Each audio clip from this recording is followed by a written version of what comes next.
Bethlehem is mentioned. And as we settle down in our various painful Bethlehems, as you sit down in your own experience in your Bethlehem, that has got a great name, yes, but it is not noticed. It has a promise in it. George told us where it is first mentioned. That one brings me to the book of Genesis, chapter number 35, verse number 16 to 20. And as we go to Genesis 35, verse number 16 to 20, that one someone is going to read for us. I want to give this synopsis on how we arrive in Genesis chapter number 35. Bethlehem, Ephraim. There was a man of God by the name Abraham. He gave birth to a son by the name Isaac. He married Isaac, later married Rebekah. Rebekah was blessed with two sons, twins, or a twin, Jacob and Esau. Parents neglected their responsibility over these children, and they developed favorism between their children according to their selfish needs. The father who loved the meat had a soft spot for Esau. The women who have always wanted their children to hang around them so that they can be able to send them around loved Jacob, for Jacob always stayed in the kitchen. And because of that, the promises had been given on how these sons were to grow. They did not keep their word, and Jacob had stolen a birthright from Esau.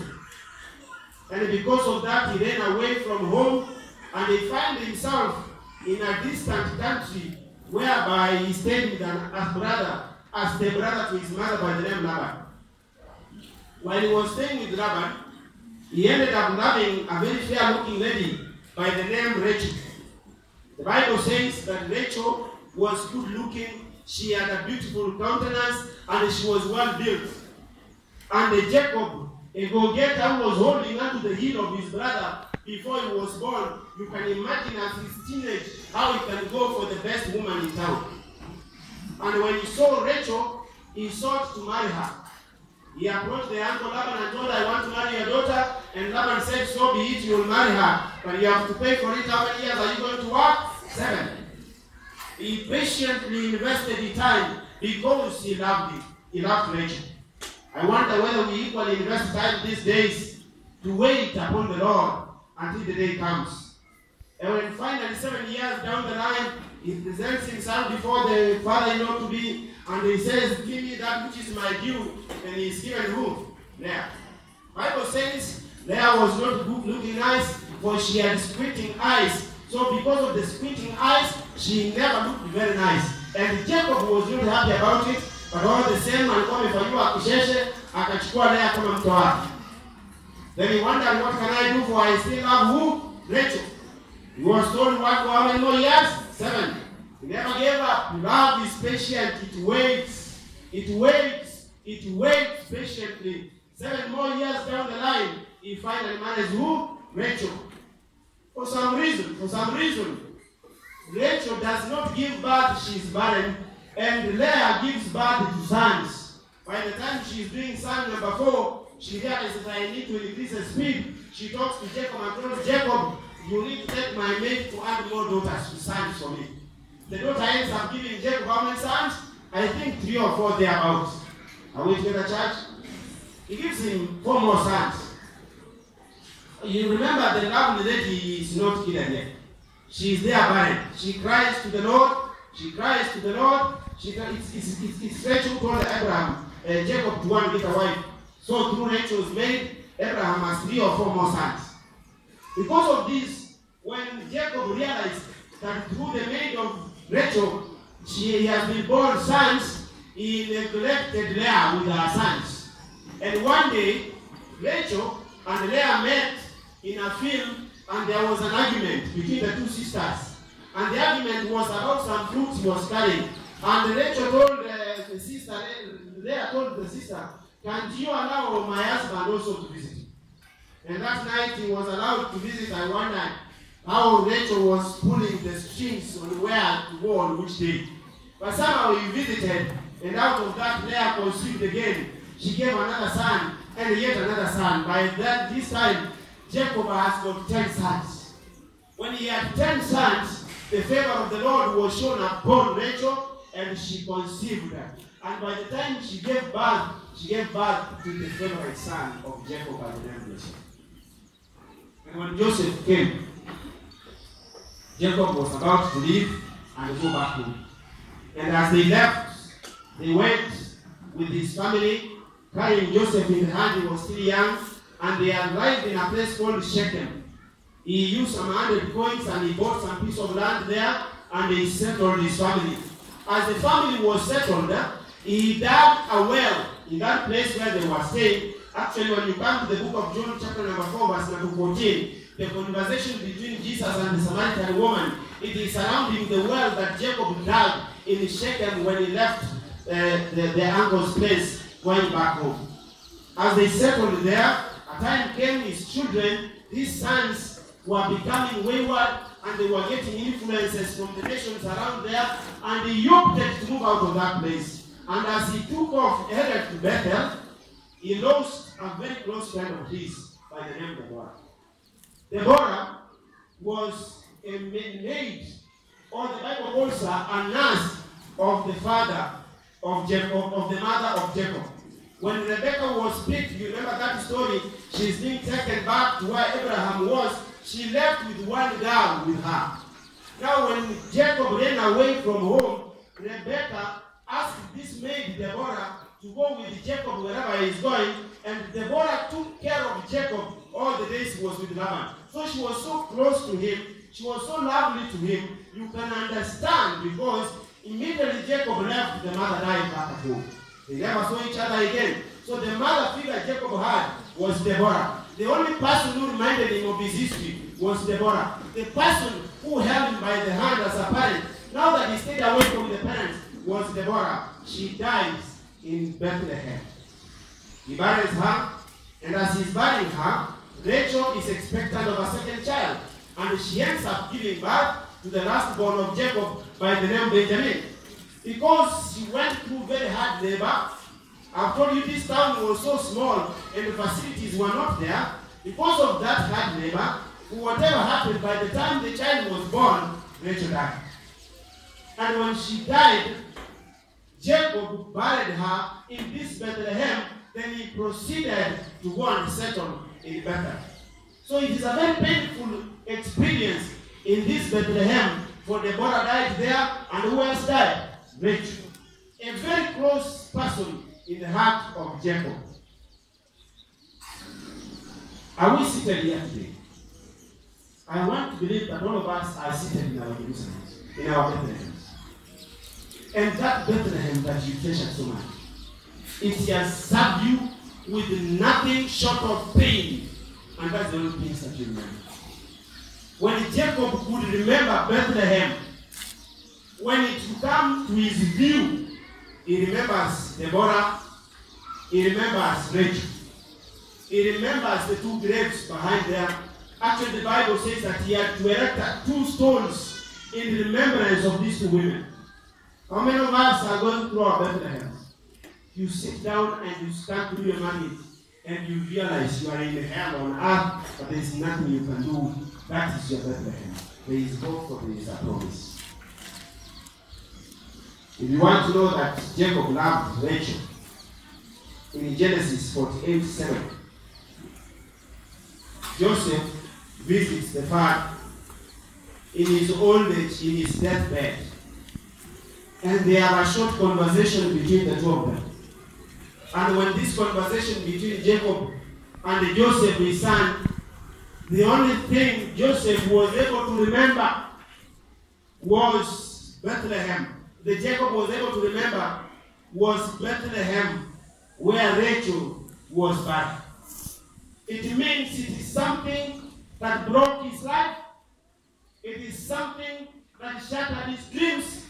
It is something that has caused him pain that was lifelong. I want us to read that book of Genesis 47. Genesis chapter number 48, verse number 7. What does it say? You realize how Bethlehem was a very painful experience for Jacob.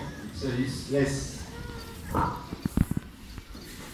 As I was returning from Padan, As I was returning from Padan, to my sorrow, Rachel died in the land of Canaan. To my sorrow, Rachel died in the land of Canaan. While we were still on the way. While we were still on the way. A little distance from Ephrath. A little distance from Ephrath. So I buried her there. So I buried her there. Beside the road to Ephrath. Beside the road of Ephrath. The same is Bethlehem. In his deathbed, Jacob stretches back and he had a painful remembrance. Are you seated here, having gone through such an experience? And your memory takes you back to where your dreams were shattered. Are you seated here? And you can only remember sorrow and mourning. Are you seated here? And you can only remember disappointments and bitter memories. Are you seated here? And you can only remember broken dreams and places of hopelessness. Unforgettable instances. Hearts were torn down. Are you seated here? And that is what comes to view. I want to welcome you to Bethlehem of Jesus Christ. The Bethlehem of Jesus Christ is different. I wish we had the time. This place of plenty. We could go to the book of Ruth, chapter number 1, verse number 1, going downwards. You realize this is where a man by the name of Elimelech lived. He had 2 sons, Mahalon and who? And Gideon. The 2 sons were married to Orpah and Ruth, and Elimelech himself was married to Naomi. They were living in Bethlehem, a place whose name means plenty, but it became inhabitable. They had to run away from it. Where they went to Moab, they lost their men there. The man, Elimelech, died, the 2 sons died. This woman, Naomi, remained with nothing. If that is your experience in your Bethlehem today, a place where you ought to be, but you are running away because it is not safe. You are running away because it is not secure in you. You are running away because it has disappointed you. I want to invite you to the Bethlehem where Jesus Christ is. Your Bethlehem may have disappointed you. That man who talked to you nicely may have disappointed you. Those children of yours who gave your best may have sunk into drugs. That neighborhood where you spend every coin to be able to get a place to dwell in, and you have trouble staying there, and you wonder for how long are you going to be there. I want to welcome you to the Bethlehem where Jesus Christ is going to be born. But the experience of that Bethlehem is different from those painful experiences of the past. It is this Bethlehem where a man by the name of Jesse lived. He had 8 sons. One of the sons was David. He was born on his very late age, years of his age.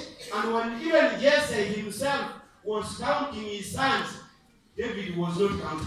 And that's why when the man of God came, Samuel, he has been sent by God to go and anoint the king. He arrives there, and Jesse invites his sons to come that they may offer sacrifice.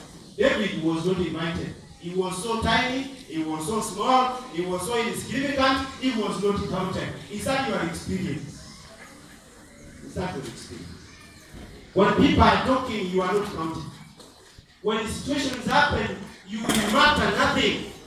When you retreat back home, women are seated here, and the families retreat to the main house, and they remain out there, so insignificant, they wonder, is this the Bethlehem I gave my life to understand? I want to invite you to the Bethlehem where Jesus Christ is. It will not give you the experience of David, whereby he was reduced to nothing. When Jesse is counting his sons, he does not count David.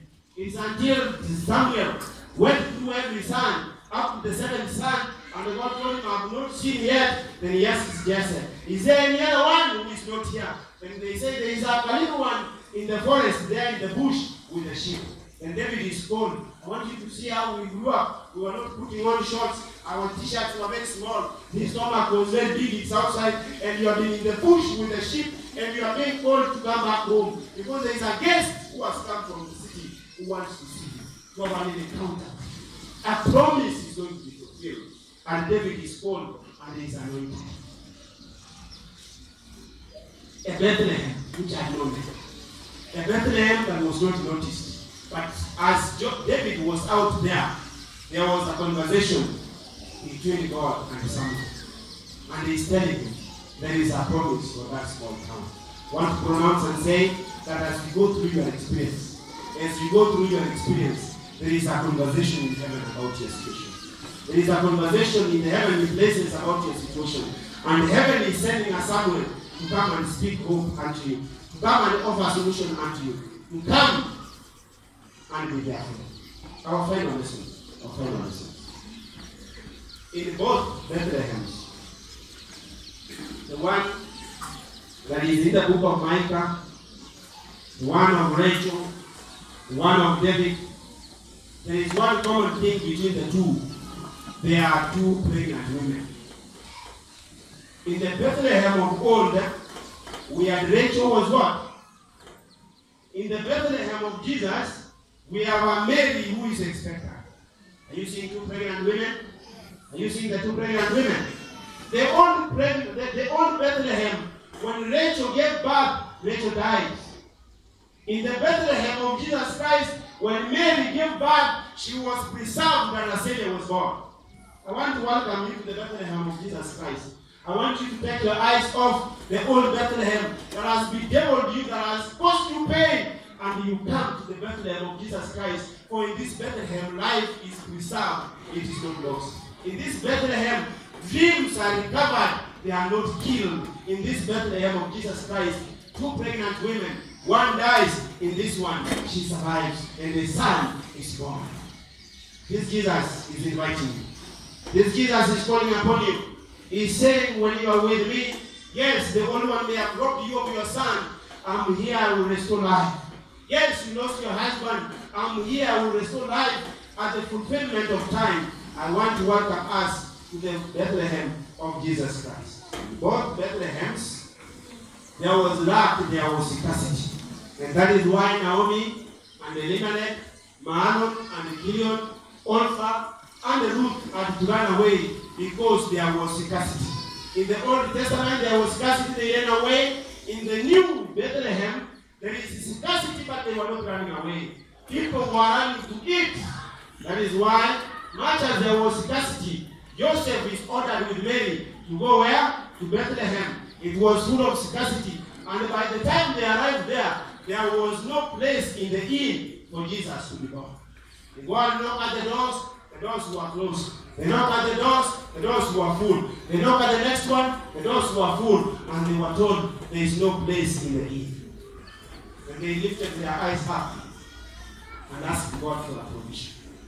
And God guided them to a manger that I could prepare. It was not the best place to talk about, but God had set aside, dedicated a manger to receive this pregnant woman. When Jacob and his wife Rachel were in the old Bethlehem, they lost a very lovely person. In this place, there was scarcity, yes, but because Jesus was there, a provision was made. May not have been the best of the provisions. A manger was in place, ready to receive Jesus Christ. Indeed, he was born there. He never contracted pneumonia. He didn't live there with any flu. He was okay about being made born in the center of the world. I want to invite you to this Jerusalem, to this Bethlehem. Much as it will be a manger, much it may not be an inn. That is what God has in store for you. Trust in Him. His provision is sufficient. This one teaches us that as Christians, we must learn to stop the culture of comparison. I wanted you to imagine if Joseph and Mary were sitting there in the manger, and instead of concentrating on a child about to be born, they are concentrating and wondering what could be happening inside the inn. Was the child going to be born? Accept the truth that God has sent you. Accept your circumstances. Accept your situation and trust in the provision of the Lord. I want to welcome the young women who are seated here, who lost their husbands recently. And you find one of them, she sheds tears and says, his life is very tough. I want you to accept the Jerusalem, your Bethlehem. That's the provision God has put in place for you. And He is saying, you need, I'm coming to provide for you a manger in which your children will grow safely. That manger might be you, that manger might be me, that manger might be this church. And that's why I want to invite all of us, that where the mangers God has provided for the less fortunate around us, where the mangers for the widows seated here, where the mangers for the orphans seated here, where the mangers for the old men who have no hope, whose children are forgotten about. You are a manger. Are we living as true mangers that God wants to use to give a provision to His Son that is to be born? In both Bethlehems, somebody shows up. Somebody shows up. In the old Bethlehem, a small village town, Samuel shows up to pronounce the fulfillment of a promise of God. In the new Bethlehem, the wise men arrive to announce that our Savior has been born. My question is, who is announcing today of the fulfillment of our promise in our time? In the old Bethlehem, Samuel arrived with good news. In the Bethlehem, where Jesus was born, wise men arrived to announce the birth of our Savior. And today we want to pray and ask God that He may send someone to our situations and pronounce a promise for us. Today, as Samuel may not come. Today, wise men may not come. Today, as we are seated here, one of the Godhead hovers around us to announce and to reveal to us the promise that is in store for us. Today, it is not someone coming. Today, it is not wise men who have come from the east to announce. Today, hovering around us is the power of the Holy Spirit. His mission is one, that He may reveal to us the beauty of the grace of our Lord Jesus Christ, and tell us how His grace has saved us, and tell us of the heavenly blessings that have been set aside, and give us hope beyond our situations and our circumstances. He is calling us. He is inviting us. He is telling us, we understand your experience in your former Bethlehem. We understand you are in a manger, not the best place to be, but He is inviting us to come and have an experience with Jesus as He is in His Bethlehem of the gateway. How many of us are saying, Jesus, when you send a messenger to go and announce the anointing of David for the fulfillment of your promise, when you send wise men to come and announce and inform the world that our Savior has been born, I am also seated in my Bethlehem at this very moment. Send my way an angel to come and tell me the way out of this situation and circumstance. If that is the prayer you are posting to God, I want to welcome you to right now.